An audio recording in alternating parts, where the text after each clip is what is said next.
So a Georgian YouTuber made a recent video heavily criticizing, one could even say hating on, a group of Western YouTubers who travel in particular to Eastern Europe and assumably have some success with the local ladies. Now, he put their success all down to having one of these, a Western passport, coming from a relatively rich country, being able to flex those greenbacks, those euros, those pounds, and offering the allure of a better life in the West to these desperate, seemingly, I guess, desperate Eastern European women who are going to fall for this shtick.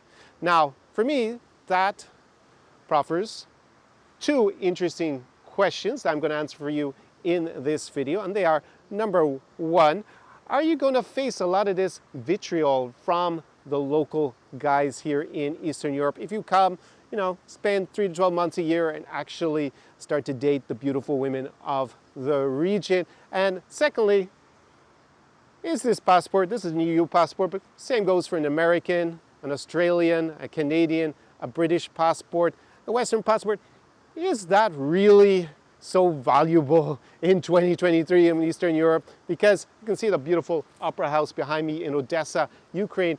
It's not 1993 anymore here, and this is no longer some sort of backwater. So let's get into the video. Поехали! SAR Experience. I've been coming here to Eastern Europe for well over 10 years, and I really had to rack my brain to think of any issues that I've had here over the years with local guys. But anyways, two came to mind that I think are pretty pertinent for you to listen to. And the first one was in the west of Ukraine in a town called Khmelnytskyi. It was probably about 7-8 years ago. And I was at the local nightclub. I was on my own. I was doing a solo mission. None of my friends were interested in coming to Khmelnytskyi. You'll have to look it up and see where it is on the map. And I was at the local nightclub. I had taken a table, met a local girl, invited her to my table. We're smoking some shisha there, drinking some champanskaya, and then some other guys came in and they suddenly started to stand at my table and take my shisha. And I was like, do you know these guys? And she was like, they're friends of my husband. So I was like, oh, you're married? Yeah, I am, but I'm actually separated. So I was like, okay, what to do here? Well, I don't want to be telling to just piss off because, well, they are acquaintances and actually friends of her husband. So yeah, I guess I tolerated them, but at the table they were pretty rude to me all the time. Well, I guess we can understand why. And actually the guy who was the most rude out of the two, he told me that he was actually Armenian, right? So that is in the Caucasus. I've actually been to those countries as well, to Armenia, Azerbaijan, Georgia. And actually Armenians were really hospitable and friendly to me when I was there. But it is very conservative in Armenia. I would say it's probably the most conservative majority Christian country I've ever been to anyways. And they tend to be very territorial in the Caucasus, especially with respect to the local women. I guess they would claim that they're protecting them. We all know they're not protecting them from something they don't want. It's more they're trying to block other guys having any sort of chance with the local girls. Anyways, we went outside. Things almost escalated into a physical confrontation, but fortunately at the end, he backed down. And I decided, okay, I'm just gonna leave because this is just not worth the amount of aggro I'm getting. I actually had some business cards that had my, I guess it had my Facebook or something on it. So I gave it to the girl, jumped in a taxi, and actually she wrote to me about 3 weeks later and said, hey, I'm coming to Kiev, do you wanna meet? So in the end, it all worked out. She divorced the husband. Yeah, so that was one incident where, yeah, I think it's relevant to understand that because the guy was Armenian, that it's more likely to escalate into kind of conflict if there are women involved with people from the Caucasus. Also in Central Asia, it can also be the case, I think, more so than it's going to be in the western parts of Eastern Europe, like here in Ukraine, or in, say, the Baltics or in Poland or somewhere. It does tend to happen a bit more in places like that. The second example I'm going to give you is in Belarus. Now, Belarus must be the country, the region, people are the most polite, I would say, on average. And I had remarkably few problems there, except for once, when I was in Gomel or Homel in, it's actually just north of Kyiv, on the other side of the border. It's probably most known for being a big fallout area from the Chernobyl accident at the plant in northern Ukraine. Obviously, it was back in 1986. Anyways, I was there, and I come out of some club. I think I was talking to two local girls who were outside, and these two guys were a little bit drunk, came by, didn't look the most sophisticated chaps, and they kind of started leering at the girls, looking at me pretty aggressively, and then started to engage in conversation, and then they switched from Russian to Belarusian. And basically, when the guy said, "Hey, why are you hanging out with this foreign guy? Screw him, let's go somewhere together." And I guess their luck was out, because I'm like the only Irish guy probably ever who speaks Belarusian. There's another long story why I learned Belarusian in the past. But anyways, I just replied in Belarusian. And then the guy was a little bit taken aback, because obviously basically almost no foreigners speak it. Anyways, in the end, it didn't escalate either. They wandered off. And I think the lesson there, and I've seen it with my friends who don't speak the local language, is that they get this more kind of aggro from guys who clearly are low value on the dating market. It's never from the guys who look sophisticated, who are super wealthy, who have girls with them. Those guys never in my experience, never harass any of us. It's always going to be these guys who don't, because they're jealous and they're bitter. So I think that's the key thing to take out of it, is that if you speak the local language, you appear a little bit more local than as a foreigner. That line about, guys with their Western passports, you're a foreigner, you are American, so they are only with you because you're American. Something you hear a little bit from the guys who don't have girls. So just be aware of that, and also be aware of, in different regions in Eastern Europe, it's going to be more maybe macho and territorial and more aggressive than in others. And I can definitely say, of all the time that I've spent here in Eastern Europe, that is a very rare occurrence to have any sort of problems with the local guys. And when I go back to Ireland or the UK, I get harassed and in conflicts with local guys about 10 times more per night out I spend, or just being here, than I do in Eastern Europe. SAR Experience. So before I play the clips from this Georgian YouTuber, let's just go and look at his Instagram, and I'll let you be the judge of whether you think this guy is slaying it with the local lasses of Tbilisi, Georgia. Let's go take a look. Because nowadays, basically, Instagram is it's more or less a CV for dating. So we get a good indication of who he's hanging out with, what he's up to. So basically, there are no girls on this guy's Instagram at all. A lot of kind of low quality pics of him, it seems, occasionally with other guys. Nothing of high value there, or anything. Just that he's with Roman, who's a YouTuber from Russia, who's actually really big in the English language space about Russia. I made a reaction video to him before. Kind of interesting that the two of them are buddies. Coincidence? Not sure. His channel is NFKRZ, but other than that, been associated with someone who has some social proof from the fact that the other guy is a big YouTuber relative.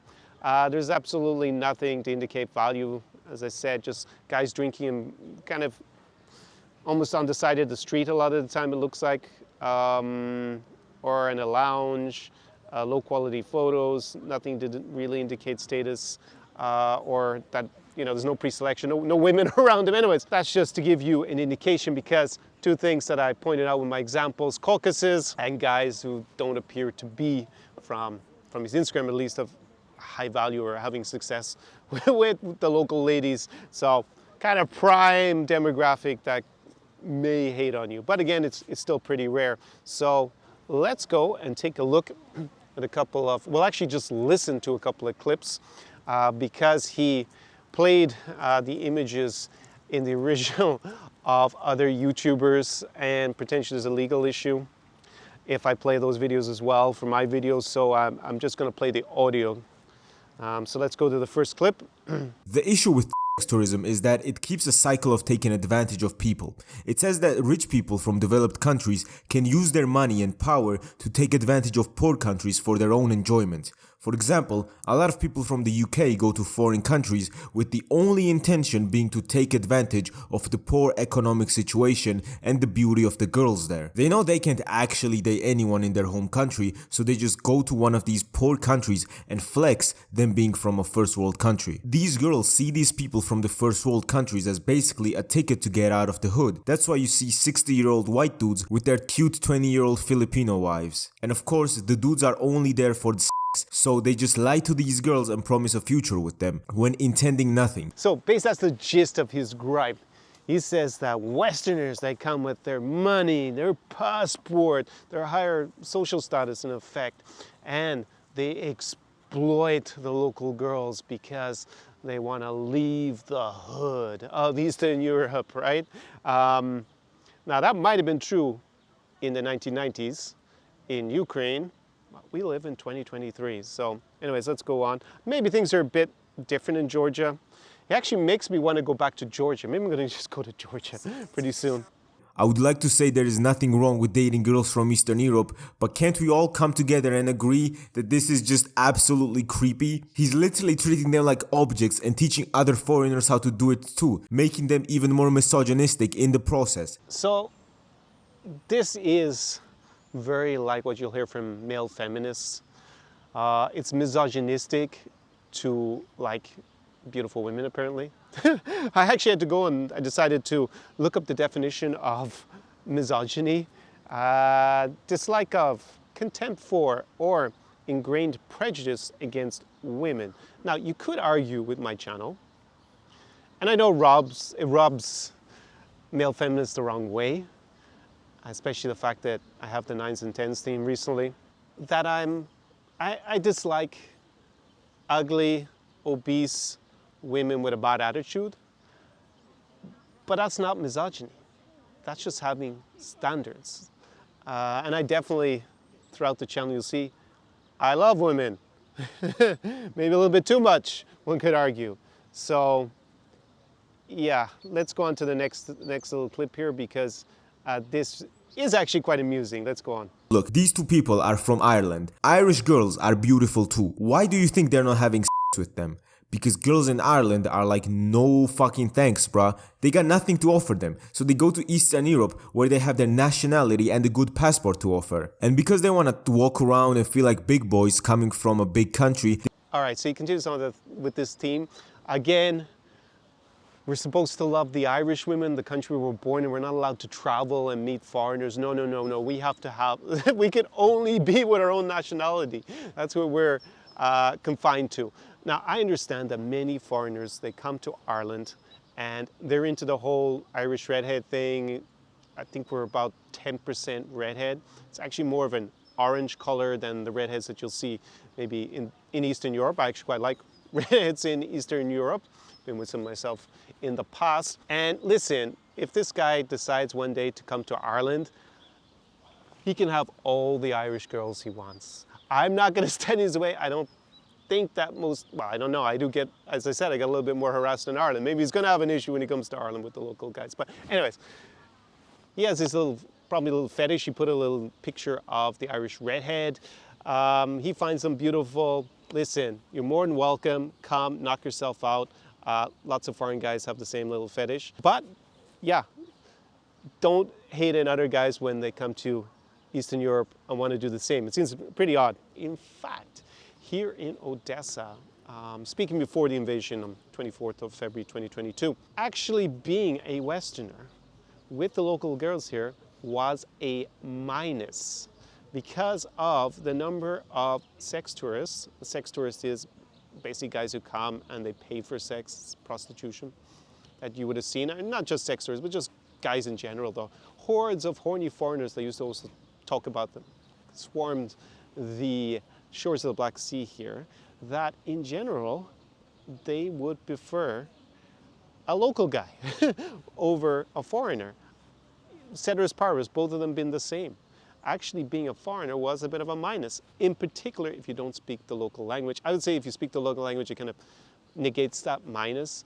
But if you're relying on English and coming with your passport and thinking that the girls are going to drop their panties for you in Odessa and Kiev, no. Now, there are other parts of Eastern Europe where there still is a bit of a foreigner factor, so that's a little bit true that the girls may be interested in escaping.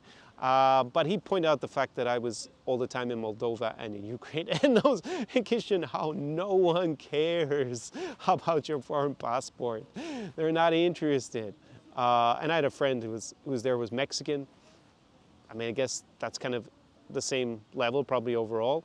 And he had no problems, right? The girls were probably more interested in him than in the Brits and the Irish and whatnot. So he's just living in a fantasy. And this is sometimes what I notice with guys who are local. They think that the reason that foreign guys who are successful women here is because they're a foreigner. They don't understand that it's in spite of being a foreigner if you're in Ukraine. So I looked at the comments below this video, and some of them are hilarious. Let me just read out a few of them because he got a lot of pushback for the amount of hate he was putting on the Brits and Irish who hang out in Eastern Europe. Sean Erickson writes, "You're talking about two opportunistic people trying to get something from the other, one being sex, the other being a relationship with the expectation of money.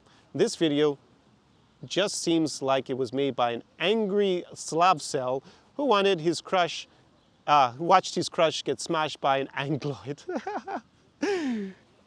Oh God, yes, that is a good summary. Stefan Kuh writes, "I think you are wrong. I have no problems with getting girls in my country, but I don't like them. I prefer girls from Eastern Europe and I look for relationships. They are my type." This is nothing wrong. Exactly, that was kind of the point I was making earlier. Jezza writes, "People hook up and say that they want long-term relationships when they mean otherwise in Western countries all the time. But it's not seen as a problem. Only when they travel because they have money or something, there's nothing wrong with it. But people sometimes need to manufacture issues like this, like with this video." Okay. Cornhead writes, "This guy is definitely an incel. If he cares about what two consenting adults do together, he basically thinks these girls have no agency of their own. A lot of the points in this video are pretty weak arguments, just comes across as bitter and resentful, exactly male feminist level." That's kind of what I thought about this. Anyways, there are a few of the reactions where he got roasted in his own comment section, so some people said it better probably than I did in this video. So another thing that annoys the male feminists is the fact that I've been emphasizing about the 9s and 10s and that ranking, that scale from 1 to 10 that men use in terms of women's beauty. Now, it's not the best scale, but it does illustrate something. We're talking about the creme de la creme, the most beautiful, the Olympian level beauty. And here in Eastern Europe is the spot on the planet where you will find the most of that. And I started to emphasize it more recently because I was reflecting on many of my clients and who they actually were dating. And many of them were models. And I was thinking, okay, so my clients, many of them are not just hooking up with, but actually going out with in long-term relationships with the 9s and 10s here in Eastern Europe. And then I look around at the other people in this space, lifestyle and dating in Eastern Europe. On the one side, you have the dodgy matchmakers, marriage agency industry, and they're pitching the single moms who are over 30. And listen, they might be nice people, but in terms of their value in the dating market, what can we say, 2s, 3s, and 4s? Not be fair. And then on the other side, you have the kind of pickup artists with their bag of tricks, more or less trying to, at times, I guess, lure women in the very short term before it gets exposed that they're, you know, the trick, that it was just, yeah, their bag of tricks, their kind of, their tactics and their strategy. And again, when I look at them, same thing, cluster of 4s. And then I look at the value I'm providing to my clients, which is like 4, 5, 6 points higher. Sometimes I balk when I see the prices these pickup artists and matchmakers charge. Some of them be $10,000, $20,000. And for a result for their clients, that's like 4 or 5 points lower. So that is why I'm emphasizing the 9s and 10s here in Eastern Europe. And, you know, in the recent video I had up in Chisinau where I was talking about, yeah, I guess a dating coach who was settling for a soft 6 in the US, Myron Gaines. And I talked about my time in Munich. It was like just a little bit over 10 years ago. And at that time, I was able to, you know, occasionally hook up with the 9s and 10s in that part of Germany. But they just didn't see the value in dating me longer than that. And you know, I had hookups with a finalist in Germany's Next Top Model, probably the most eligible bachelorette in all of Germany, and some other women that had really high level of beauty, often quite high social status as well. But it was actually only by coming here to Eastern Europe afterwards that I was able to go the extra step and actually date the 9s and 10s long term. And it just became more than just the occasional hookup. And if I go back 10 years before that, when I used to live in Western Europe, further west in Europe, then yeah, like most young men when I was in my early 20s, I struggled to even date anyone. And it was only through that process of, first of all, going through the first rung in the ladder by going to, you know, in France, Italy, I lived in the Netherlands, I lived in the States, starting the first relationships and stuff like that, that I was able to graduate the level in Germany, and then by coming here. But you know how long it took me to go that extra level? About 5 years. So I always tell guys, you can come here and do that all by yourself, but you want to be a lot smarter than me. You want to have an insider with you, the special forces here in Eastern Europe, because that's what my former clients referred to me as. And that will save you those 5 years at least that I spent achieving the same level. So what are you doing next weekend? Because down below is an application form for the Zara Experience. We will be going out and meeting the 9s and 10s here in Eastern Europe. We'll be partying hard. It is not for everybody. I have 2 playlists that I want you to take a look at. First one will explain the cities that I've been going with clients for the last 7 months. So they're going to be Chisinau, Moldova, Almaty, the Almighty in Kazakhstan, ridiculously hot Riga in Latvia. And I'm just about to leave here, Odessa, and go to Warsaw in Poland to meet a client. And then the second playlist that will outline my thoughts, my philosophy to dating the 9s and 10s, also a good bit of strategy involved in that. So go and watch those 2 first. And as Wayne Gretzky famously said, you miss all the shots you never take. Down below is the application form. And you know, just dating a girl because she's beautiful, she's a 9 or a 10 or whatever. It's not all about that, obviously, but you want to be choosing from the biggest amount of high-level options as possible. So fill out the application form down below. You know what, as I referred to, the crazy price points, in my opinion, for the amount of value those other options give men here in Eastern Europe has me thinking that I'm not going to continue with the current structure and price level for that much longer, because I can see the huge gulf in the value in terms of what I provide to clients and what the others are providing, and they're just much higher price points. So down below is the application form. I will look at it personally when you fill it out, and it might be you coming here to live the Zara Experience with me in a city in Eastern Europe very soon. On that note, do pobачення, do перемоги from Odessa Mama, Ukraine. Zara Experience.